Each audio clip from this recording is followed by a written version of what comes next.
What is up, guys? Welcome on back to TK's Garage. And members of the House, the Speaker, the Senate Majority Leader, the Majority Whip from the House, Steve Scalise, and a bunch of other committee chairmen were present to talk about the one big, great, beautiful bill, the big, beautiful bill. This thing's got so many damn names.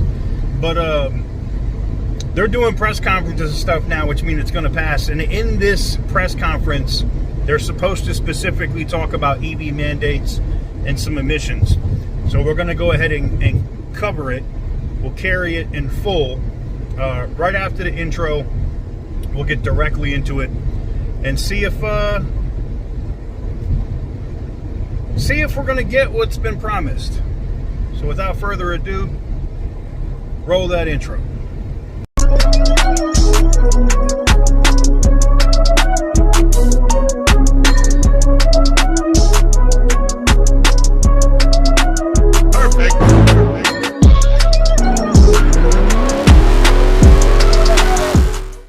Everyone in that room agreed we will deliver this victory for the president and, more importantly, for the American people. The stakes are too high, and we will not miss our chance.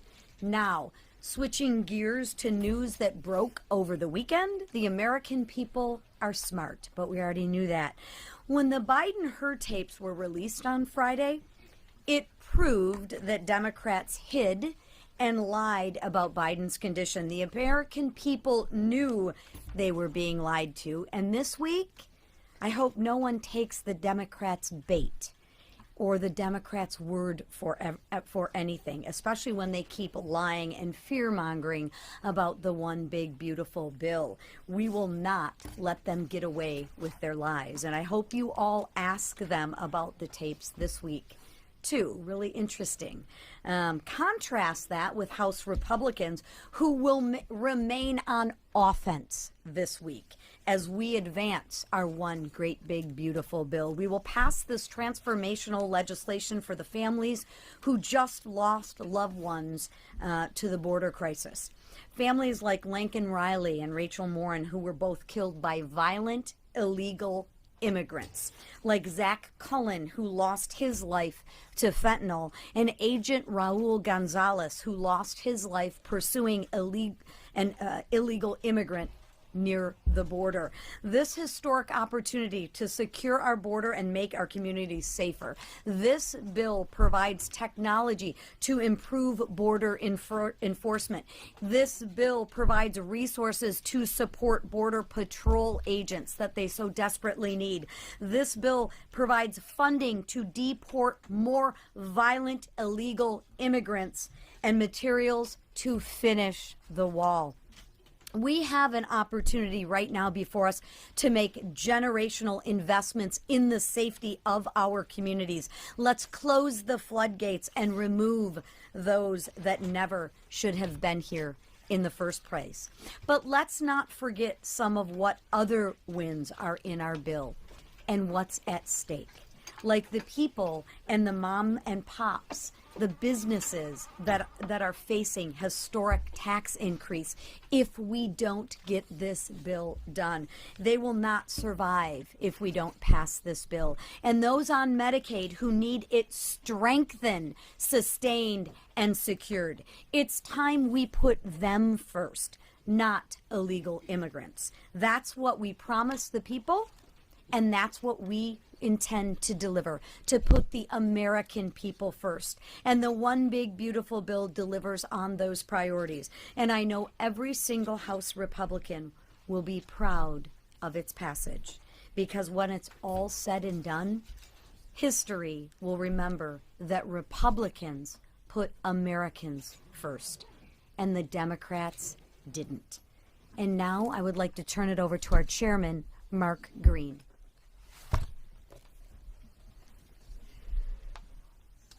Thank you, Speaker. Joe Biden, Kamala Harris, and Alejandro Mayorkas's reckless disregard for the rule of law created an historic border crisis. Under the Biden and Harris administration, 13 million inadmissible aliens poured into our country, overwhelming Border Patrol and CBP officers, wasting billions of taxpayer dollars, and of course, throwing many of our communities into chaos. Illegal gang activity, influx of fentanyl. You've heard us talk about it before. I saw an article the other day from one of you guys, 60% decrease in the murder rate in one city where ICE had removed the gang members. After 4 years, the American people were sick of it, they're tired of it, and of course, they gave Republicans the trifecta because we put them first. As of April, southwest border encounters were down over 90%, and that's down from the lowest point in the previous administration. And that lowest point happened not because of anything that the Biden administration had done. That lowest point happened because of what Texas did with Operation Lone Star. But even from that point, it's down 90% in April, the best numbers we've had ever in the history of this country, and that's because of the actions of this president, who delivered on his promise to secure the border and enforce our laws. But if Congress fails to act, this success will be short-lived. I'm proud of the Committee on Homeland Security's work to include common sense border security legislation. That is a generational opportunity to actually secure our border. We've tried so many times in the past. Now we will codify these executive actions, and we will do our job in Congress and resource this effort. $7 billion to recruit and train new border agents, billions of dollars to fix, to build the wall, and it's a high-tech, lights, cameras, access to observe, $5 billion in technology enhancements, all the support that we can give to the border states. We're going to expand Operation Stone Garden, those grants for those states that actually work with the Department of Homeland Security to secure our border, all in this bill, all because the American people said enough is enough, and all because they elected Donald Trump and a Republican Congress. I now will be followed by one of my mentors and heroes in this building, Jim Jordan. Thank you, Mr. Chairman. You know why the Democrats dislike this bill so much? Because it's so darn Republican. Embraces three fundamental Republican principles. Cut taxes, secures the border, requires work. We're the party that believes you should let mom and dads keep more of their money to chase down their goals and dreams. We're the party that believes you should actually have a secure border. This bill does it, as Chairman Green just pointed out. And we're the party that believes able-bodied adults, if they're going to get your money, should have to work. It's good for taxpayers. It's good for the economy. Most importantly, it's good for that individual. This bill embraces three fundamental principles of our party. That's why I think it's really important that Republicans lean in and go tell the American people how important this legislation is, how it keeps faith with what we told the voters we were going to do last November, why they elected us, and it's right on point. So I'm confident we're going to get there this week, get the votes that we need to get this thing passed, because it does the things we said we were going to do. And with that, I yield to the chairman of the Ways and Means Committee, Chairman Smith. Thank you, Jim. President Trump promised and delivered, and now the House will too. The One Big Beautiful Bill stops the largest tax increase in history and focuses benefits on workers, families, farmers, and small businesses. It unleashes Made in America manufacturing and delivers on President Trump's promise to all American workers. This is an economic growth agenda combined with historic spending reforms that protects those in need and puts America on a path to a better future. $140 billion in your tax dollars shouldn't go to illegal immigrants who have broken the law. Instead, Republicans are putting that money towards no tax on tips and no tax on overtime. Fortunately, 77 million Americans have already weighed in. We're going to deliver on the president's promises, and we're going to help working and middle-class Americans. This is very personal for me. I grew up in a single-wide trailer in a town of less than 5,000 people. The average income in my hometown is just over $24,000. My priority is the working class. That is the priority of President Trump, and that is the priority of the Republican Party. And this bill delivers for them. My neighbors back home and hard-working families and communities, just like in Salem, Missouri, and all across the United States. According to the Council of Economic Advisors, the no tax on tips policy alone will lead to an additional $1,700 in the pockets of each of the 4 million different tipped employees working in communities throughout this nation. Family take-home pay will increase up to $13,300 under the one big beautiful bill. And the same study showed that tax relief for seniors, meanwhile, would increase the average take-home pay for qualifying seniors by approximately $450 per year. I'm proud to say we're taking the president's promise and going even farther by delivering even greater benefits for them. I've said it before, and I'll say it again. Failure is not an option. We have to deliver for the American people. Pleased to turn over to Whip Emmer. Thanks, Jason. This week, House Republicans face a historic moment that has the potential to revive the American dream and solidify the comeback that has already begun under President Donald J. Trump. From our nation's farmers to police officers working 60 hours a week, from America's top manufacturers to small businesses on Main Street, our one big, beautiful bill holds promise for every American. In fact, nearly 1,000 organizations have already expressed support for the policies within the bill. The Job Creators Network described our reconciliation bill as, quote, exactly what the country needs to jumpstart the economy and guarantee the safety and prosperity of Americans for decades to come, end quote. The National Association of Manufacturers said of this landmark legislation, quote, we need certainty now, and this is the moment to deliver one big, beautiful bill that lets us compete and win, end quote. Their warning could not be more true. The time to get this done is now. Not only does this legislation make the 2017 Trump tax cuts permanent and implement no tax on tips and overtime pay, it also unleashes American energy, cuts waste, fraud, and abuse, and allows President Trump to continue his successful deportation and border security operations. And that's only naming a handful of things this bill accomplishes. Our reconciliation bill delivers on President Trump's America First agenda, and it does so while saving the American people over $1.6 trillion. The one big, beautiful bill is truly a once-in-a-generation chance to get America back on track. House Republicans must seize this opportunity and quickly. As my good friend Jason Smith just said, failure is not an option. With that, I turn it over to our leader, Steve Scalise. Thank you, Whip. Well, this morning, President Trump had a strong and clear message to a packed House Republican conference. And that is after months of long, intense discussions over really important differences and issues. This one big, beautiful bill has come through the committee process, and it's time to end the negotiations, unify behind this bill, and get it passed on to the Senate. And what President Trump really talked about was the things that we all talked about during the campaign. How important it was to prevent a tax increase on working class families. Low and middle income families would see a large, painful tax increase if this bill were not to happen. And look, we all know every Democrat's going to vote no. They've bragged about it.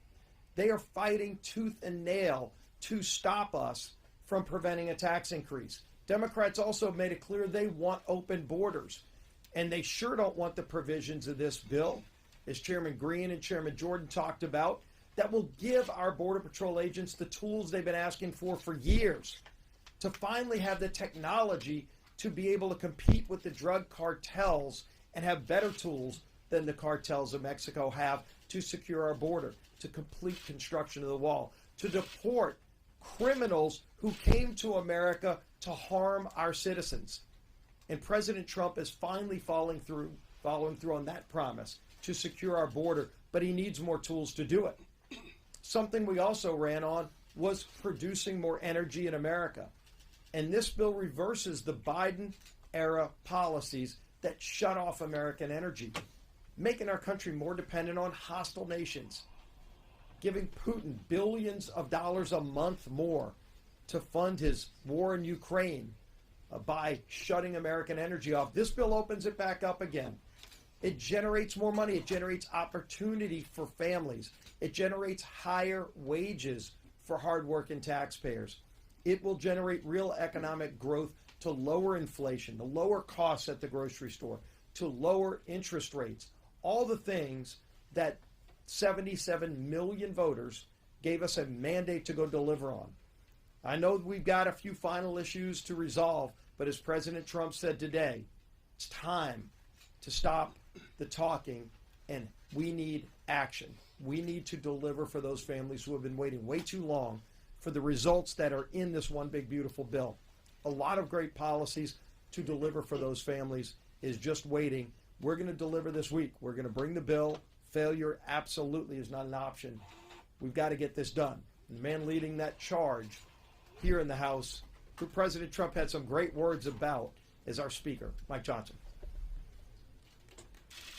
Thank you, Leader. Thanks to all these great leaders standing behind me. I tell you what, we're in a very good mood this morning. We had an epic time on the Hill. I don't think there's ever been a time when I've been more proud to be a Republican, to be an American. We're on the verge of making history here, and everybody feels it. In that room today with President Trump, it was filled with standing ovations and high energy and high excitement because everybody senses what's happening here. It was a great esprit de corps, and we're blessed to serve under and with a president who understands the necessity of these relationships and is willing to roll his sleeves up and come stand in the trenches to be a part of this excitement of what's happening. From the outset of the budget reconciliation process, we have sought to enact President Trump's full agenda, not just parts of it. And that's why we call it the one big beautiful bill, because really everything is sandwiched into this. The American people were sick of wasteful spending and high inflation and open borders and weakness on the world stage. And you know what we're working towards right now? The opposite of all those things. President Trump has used his executive authority in historic ways to stop much of the bleeding. But Congress has a role and a responsibility to step in at this stage to stitch up and mend those wounds for good. And that's what this legislation is about. We cannot leave the American people waiting or wanting. The one big beautiful bill enshrines into law and funds President Trump's promises. There's a lot of them because we had to make them. Because after the last 4 years, everything was an absolute disaster. So he's promised to cut wasteful spending and save taxpayers' money. Check. That's what we're doing. Make permanent historic tax cuts and prevent the largest tax hike in U.S. history. Check. That's what we're doing. Invest in our national defense and homeland security in a fiscally responsible manner. That too. Reestablish American energy dominance. And basically restore common sense to the government. That's what the American people elected him to do. This bill does all that and so much more. And as a reminder, we're right on schedule. Our House Budget Resolution gave instructions to 11 separate committees in the House to write their portions of the Budget Reconciliation Bill, and they did it right on target. Every instructed committee exceeded those targets, in fact, that they were given through our resolution. That means the committees that were told to spend have spent less, and the committees that were told to save actually found more savings than they were targeting. And the bill delivered more than $1.5 trillion in savings mandated by the budget resolution. That is historic. There's never been anything like it before. And we're proud to deliver it. This is a whole of Congress response to a whole of government problem. And the results of all this work for over a year has now come to fruition. Every House Republican has engaged in the process. The White House has been involved, as you saw most recently within the last hour. The Senate has been involved. Constituent groups from around the country made their voices heard, and that's why, as the whip said, nearly 1,000 organizations have issued enthusiastic public endorsements about this legislation. I don't think there's ever been anything like that. No legislation has ever garnered that much support. It's really something, and we never promised it'd be easy. We never thought this was going to be an effortless process, because when you're doing this much in a bill this large and complicated and comprehensive, there's a lot of opinions in the room. We respect that in the Republican Party. We're people of deep principle and settled philosophy, and you're going to get differences of opinion when you work through these things. That's part of it. We welcome it. Nothing in Congress is ever easy, especially when you have small margins. But we are going to land this plane and deliver this, and we're proud what we've accomplished together. Every member of the conference can be proud of this legislation in the end. It's truly a nation-shaping piece of legislation. You heard some of the highlights here. Let me just give you a couple of things that haven't been mentioned yet or can't be mentioned enough. Some of the big conservative wins in the bill that are common sense wins for the American people. Putting Americans first. I love what Chairman Jordan said. This is really simple. We're delivering. We're doing what we said we were going to do. When you talk about putting Americans first, we're making the largest investment in border security in over a generation, providing nearly $150 billion to secure our border and deport illegal aliens. We are cracking down on illegal aliens receiving Medicaid, Medicare, SNAP, and tax benefits that are intended for the citizens of this country. We're shifting the cost of adjudication in the immigration system from the American taxpayer to the aliens themselves. And we're imposing a fee on remittance payments to foreign countries by illegal aliens. Second category, providing historic tax relief. We're going to eliminate taxes on tips and overtime and provide tax relief for seniors on Social Security. We're going to eliminate taxes on auto loan interest if that car is made in the U.S., lowering the cost of borrowing for America's farmers and providing tax relief for job creators. Another category, bringing back common sense. I mean, that's the continuing theme here that we all talk about. We're repealing and rolling back over $500 billion in funding for the radical Green New Deal policies from Biden's so-called Inflation Reduction Act. We call it the Inflation Act. We're ending Biden's war on American energy. We're banning Medicaid dollars from going to transgender surgeries for minors. We're canceling Biden's student loan repayment program. We're increasing university endowment tax for these big woke institutions. We're revoking tax exempt status for nonprofits that materially support terrorism. We're doubling the jail time for leaks of confidential taxpayer information. We're eliminating big businesses' ability to engage in woke PR campaigns to facilitate refundability for green energy projects. We're incentivizing federal workforce to be at-will employees, and we're repealing Biden's disastrous EV mandate. The stakes couldn't be any higher. We could go on and on. It's over 1,000 pages. I could list all the wins, but we only have so much time. Despite the overwhelming popularity of so many of these provisions in this bill, the guys on the other side of the congressional Democrats have refused to engage with us in this process at all. They're not going to vote for anything that I just listed for you. And make no mistake about it. This week they're going to vote for. They're going to vote for the largest increase in taxes in American history. They're going to vote against border security, against American energy dominance, and against broadly popular policies, such as work requirements to shore up Medicaid. President Trump's One Big Beautiful Bill is going to require one big beautiful vote. And this is our shot. Best chance. This is our best chance that we'll ever have in our lifetimes, in any of us, in any of our lifetimes, to deliver on the mandate handed down by so many Americans. 77 million Americans voted for President Trump, more than that. And in fact, it's exactly what Republicans were sent to Washington to accomplish, as Chairman Jordan said. By passing this legislation, wages will increase as much as $11,600.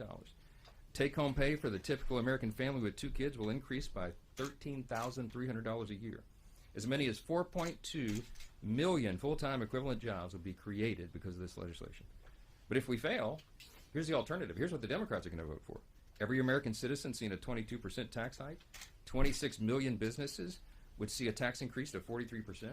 We'd lose nearly 6 million jobs in the economy and about $1 trillion in GDP by some estimates. The Border Patrol and ICE would lack the resources to detain and deport criminal illegal aliens, and 1.4 million illegals would continue to receive taxpayer funding of health care.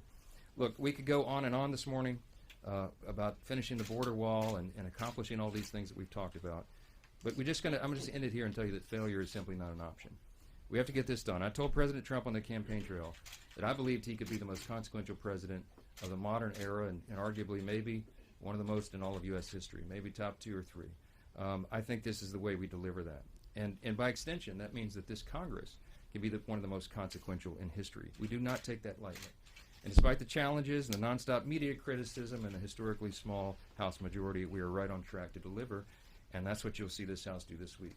Now, we're not going to take a lot of questions this morning because we've already done a ton of media with you in the halls. The President gave you a lot, we gave you a lot. What we're leaving to do right now is gather up the small subgroups in the House Republican Conference and tie up the remaining loose ends. I'm very confident that we'll be able to do that. There's a great esprit de corps in the room this morning because everybody knows what's at stake. All the things we've talked about here this morning, we are going to get this done. So this is a rare thing. I'm going to say hold the questions and let me go get back to work so we can finish this thing up. Okay? Thanks for being here.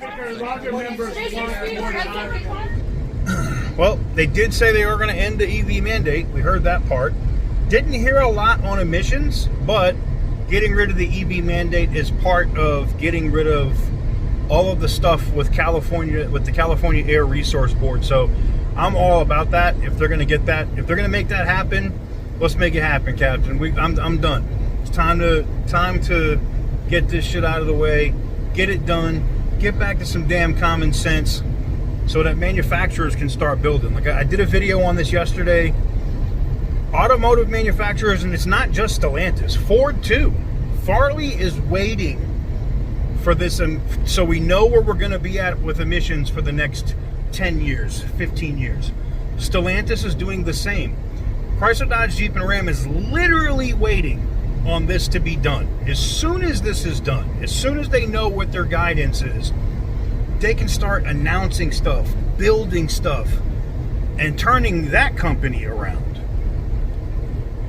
I can't tell you. I've had two conversations in chat going back and forth, like texting back and forth with executives at Stellantis, and they're literally just waiting.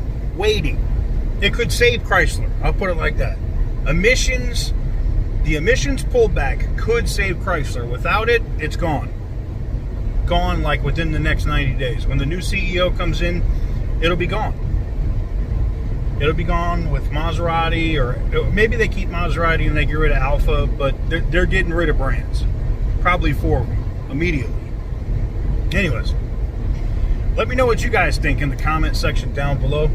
Give the video a big thumbs up if you like what I do. Hit the subscribe button if you haven't already. And as always, stay petty, my friends. For the longest time. Whoa. For the longest time. Yo, Percocet, Miley Percocet, Percocet.